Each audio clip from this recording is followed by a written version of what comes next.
నీవు ఆయన మీద ఆనుకొనుట ఎంత ప్రయోజనం, ఎంత మేలు. ఆయన మాట వినుట ఎంత శ్రేష్టము.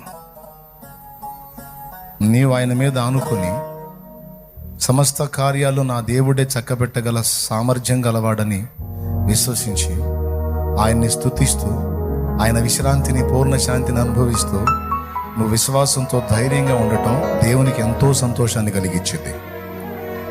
నువ్వు ఒత్తిడికి గురైన ప్రతిసారి నీకు తెలియకుండానే నువ్వు దేవుడిని అవమానపరుస్తున్నావు.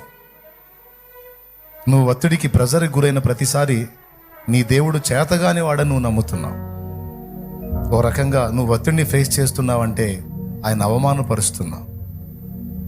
అంటే ఆయన అసమర్థుడని ఒప్పుకుంటున్నావా? ఆయన చేతగాని వాడు అనుకుంటున్నావా? అనుకునే కదా నువ్వు అంత టెన్షన్ పడుతున్నావు. ఈరోజు అవమానానికి అప్పగించినోడు రేపు ఘనతకు అప్పగించడా? ఆయన తలుచుకుంటే నీ కోసం అధికారాలను